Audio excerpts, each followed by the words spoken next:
Where's the ATM card? Let me handle it. I've got it covered, Donald asserted as I grappled with cancer's onslaught during my hospitalization. His smirk hinted at sinister intentions now that the ATM card was in his possession. Just so you're aware, there's $500,000 in there. Handle it with care, I warned him. The whereabouts of the ATM card weren't random. It was part of a broader strategy. Our marital bond and my trust weren't the sole factors at play. I harbored a meticulous plan to bring Donald's seat crashing down. Upon my return home to retrieve a few items, a divorce application lay on the table. As anticipated, the ATM card had vanished. Operation accomplished. To outsiders, the situation might appear bleak, yet for me, it marked only the initial phase of retribution. My name is Emily, a woman in her 40s, ostensibly a homemaker, cohabiting with Donald, my husband. Initially, our marital voyage was smooth sailing, but soon a tempest brewed, unveiling Donald's true essence. Donald masqueraded as a benevolent, caring spouse during the honeymoon phase of our marriage. However, beyond the initial euphoria, his true colors surfaced. He subscribed to the archaic notion that a wife's paramount duty was to cater to her husband's whims. His verbal assaults became a routine occurrence. A wife must defer to her husband's wishes. You ought to heed your husband's directives. Donald's rhetoric echoed relentlessly. Any deviation from his expectations led to vitriolic diatribes. For instance, he insisted on segregating laundry, prioritizing his garments over mine, disregarding efficiency. Donald adamantly rejected the idea, fearing contamination from my clothes. His obsession with cleanliness extended to our living space. His quarters demanded pristine conditions, any speck of dust prompting immediate rectification. Furthermore, meal times were marred by his capricious palate. Displeasure over a dish's composition resulted in outright refusal to dine. Yet his preferences were an enigma. Even his cherished dishes faced rejection if not aligned with his transient moods. A wife's duty is to cater to her husband's culinary desires. Failure to comply renders you unworthy, Donald's rationale echoed. Yet such demands were untenable. I couldn't endure his petulant outbursts indefinitely. Nevertheless, each lapse exacerbated the domestic tension, further eroding our relationship. I was trapped in a cycle of appeasement and resentment, unable to break free from his demands. This forced subservience exacted a toll. Collapsing mid-chores, I succumbed to unconsciousness, the clatter betraying my fall. As I crumbled, a vigilant neighbor alerted the building manager, who promptly discovered me and dialed for emergency assistance. Rushed to the hospital and slowly drifting back to consciousness, my hopeful whisper, "Let them find nothing amiss," was swiftly shattered. Cancer had stealthily invaded my body. Whether its presence exacerbated my vertigo or not remained uncertain, but the sensation was debilitating, rendering me incapable of remaining upright. A compassionate nurse provided support as I collapsed into a nearby chair. Subsequently, the doctor advised summoning family members. I dialed my parents' number instinctively, only to remember that Mom had departed years ago, leaving Dad in a fragile state, residing with my brother and his wife 3 hours away by plane, a journey impossible in haste. Faced with limited options, I reluctantly reached out to Donald, but my call was met with his unattended voicemail. A futile message lingered in digital limbo as he had meticulously silenced notifications from me, ensuring delayed acknowledgement. Though tempted to venture home myself, medical counsel deterred such recklessness, leaving me resigned to my plight. Hours later, Donald finally responded with a succinct promise. "I'll come to the hospital tomorrow. Wait for me." His terse message, devoid of concern, weighed heavily on my already burdened spirit. Earlier, I had explicitly implored Donald to deliver my essentials promptly, a change of attire, toiletries, and other necessities essential for the day's exigencies. Despite my persistent pleas, silence pervaded his end, amplifying my distress. When he eventually acknowledged my plea after a prolonged interlude, his retort, "Shut up and be quiet," struck a discordant note, particularly given the urgency of my situation. Disappointment mingled with resignation as Donald failed to materialize at the hospital, further eroding any lingering optimism. I endeavored to temper expectations, yet a sliver of hope stubbornly persisted, intensifying the agony of my inaugural hospitalization. The compassionate gestures of the nursing staff, though comforting, served as a poignant reminder of my solitary ordeal. True to his word, Donald materialized the following day, his casual observation upon seeing me. "You look healthier than I thought," a stark juxtaposition to the gravity of my predicament. "I expected you to be more frail." His remark ignited a fury within me. "Just set down whatever you have and leave," I spat, my gaze sharp as I angled my head. "I haven't brought anything," Donald retorted, his tone betraying confusion. Why was he even here then? Wasn't he tasked with fetching my belongings? My anger surged, manifesting in a piercing glare. "Then why bother showing up if you haven't brought what I asked for?" "It's utterly pointless," I snapped, my voice laced with indignation. His response was curt. "I had another errand." Bewildered, I demanded, "Another errand? What could possibly take precedence over this?" Donald hesitated, his demeanor hinting at an impending revelation. "If you have something to say it now," I pressed impatiently, my fatigue from anxiety amplifying my impatience. With an unsettling chuckle, he finally divulged, "Where's the ATM card?" "Let me manage it. Trust me." It clicked. He was here to locate the ATM card, presumably to wrest control of our savings for his own gain. His brazen self-interest, even in the face of adversity, elicited a deep sigh from me, yet Donald remained unperturbed, his smile unyielding as if oblivious to the gravity of the situation. I couldn't endure his presence any longer. It was time to take action. "There's $500,000 in there, so handle it with care," I disclosed, watching as realization dawned on him. $500,000, he exclaimed, a mix of surprise and delight coloring his features. To provide context, both Donald and I were ordinary office workers before marriage, devoid of any fortune. The source of this sudden wealth, stocks. Following a friend's advice, I had delved into stock market investments during my tenure as a housewife, culminating in a windfall. Initially intending to save it for the future, I had harbored reservations about divulging the existence of this sizable sum, fearing Donald's selfish tendencies. However, driven by a desire for retribution against his repeated acts of self-interest, I opted to reveal the money's existence, laying the groundwork for my retaliation. Donald appeared convinced that his machinations were proceeding smoothly, but little did he know, it wasn't going to be as straightforward as he imagined. Thankfully, it was a holiday, rendering the bank's counters inaccessible. With Donald's return to work scheduled for the next day, withdrawing the funds would likely have to wait until evening. This afforded me a window of opportunity to set my revenge plan in motion. After consulting with my doctor and obtaining clearance, I was granted temporary leave from the hospital. Tomorrow would mark the culmination of my vengeance, and anticipation coursed through my veins. True to plan, the following day, I embarked on the pretext of retrieving my belongings from home. Yet my true objective lay elsewhere, despite the fleeting nature of the endeavor. The ache of longing for home was palpable as I stepped across the threshold. Donald absent, the house eerily silent. Within the confines of the living room, 2 documents lay conspicuously on the table: a divorce application and a letter. "Apologies for the haste, but let's dissolve our marriage. Kindly complete and submit the divorce paperwork," the letter implored. A cautious sweep of the shelf revealed the absence of the ATM card, confirming my suspicion that Donald had absconded with it. Ordinarily, the loss of such a substantial sum might evoke dismay, yet a smile graced my lips.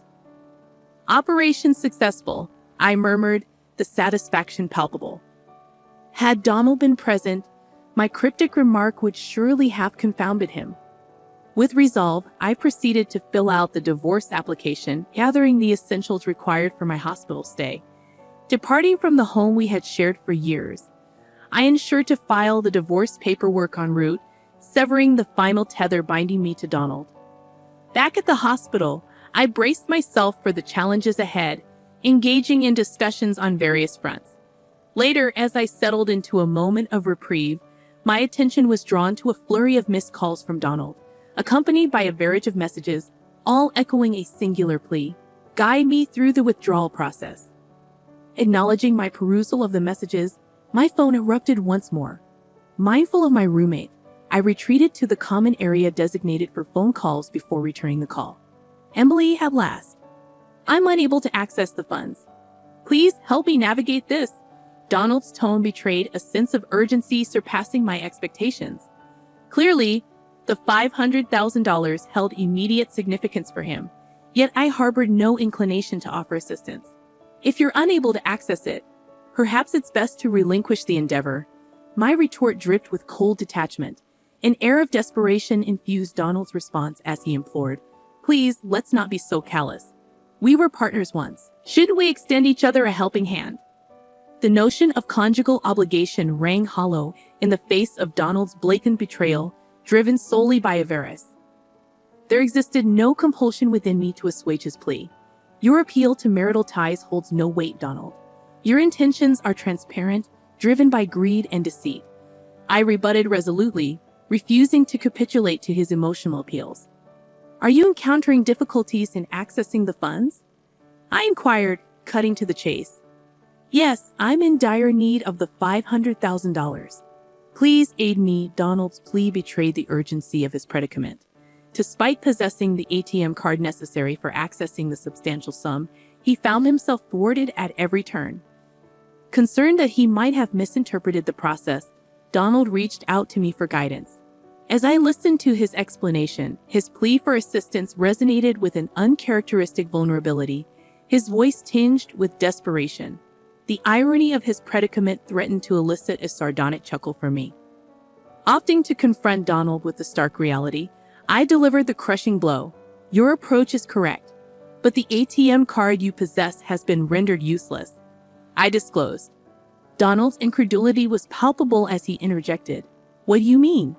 An ATM card should function normally, a sentiment rooted in logical expectation, yet futile in this instance. Why? Because earlier today, I reported it stolen. I revealed, punctuating the revelation with a weighty silence. Donald's stunned silence echoed through the receiver, the gravity of the situation sinking in. That day, en route from the hospital, I had visited the bank and initiated the necessary steps to report the theft of the card. Donald's illicit acquisition of my ATM card, with intentions of claiming the $500,000 for himself, amounted to theft in its purest form. It was only fitting that I took decisive action. The card he possessed was now incapable of accessing the substantial sum. Furthermore, our matrimonial bond had disintegrated. He could no longer hide behind the guise of spousal privilege. Donald himself had extinguished any possibility of accessing the $500,000. How does it feel to be outwitted by the very person you belittled? I mused aloud, my weariness punctuating the exchange. I need the $500,000 right now, please. I'll do anything, just give me the money. Donald's plea echoed with desperation, his urgency palpable. Yet, I struggled to comprehend the sudden need for such a substantial sum. Why the sudden urgency for $500,000? What have you gotten yourself into? The ominous uncertainty gnawed at me, compelling me to seek clarification from Donald. In response, he began to unravel the tale of his misfortune. 2 days ago, upon learning of the $500,000, Donald rashly resigned from his job, anticipating a windfall. He squandered a significant portion on gambling, accumulating a staggering debt of $300,000. The situation grew dire as creditors demanded repayment within a week, threatening Donald's precarious future. Deluded by the notion that the ATM card linked to the $500,000 would resolve his woes, he continued his reckless spending unabated. However, his misguided optimism was shattered when his attempts to withdraw the funds from the bank proved futile. Stripped of the $500,000 lifeline, Donald faced an uncertain fate. As Donald recounted his plight, panic laced his voice, rendering his plea for assistance all the more poignant. His distress seemed genuine, devoid of deceit or pretense. A heavy sigh escaped me as I processed the depth of his folly. Donald's reckless pursuit of wealth had led him down a perilous path, squandering $300,000 in mere days. The version of me that once endured his transgressions and lived modestly alongside him might have entertained notions of extending aid. But now, devoid of any remnants of affection for Donald, his pleas elicited no sympathy, only a wry amusement at his misguided expectation that I would come to his rescue. Yet Donald persisted, his pleas now tinged with desperation. "Please, you're my last hope," he implored. His persistence grated on my nerves, an unwelcome distraction from my pressing need for treatment. This predicament was entirely of Donald's own making. Had he demonstrated even a modicum of care as a husband and fulfilled my request to retrieve my belongings on time, I might have considered sharing some of the $500,000 with him. But his indifference spoke volumes. "I'm sorry, but I refuse to provide you with the $500,000 or offer any assistance. This is your burden to bear. After neglecting your duties as a husband for so long, it's cowardly to seek help now simply because we're technically still married," I asserted, my tone unyielding. "Don't be so heartless. Our history together as husband and wife can't simply be discarded with a piece of paper." Donald attempted to appeal to the remnants of our past. "What history?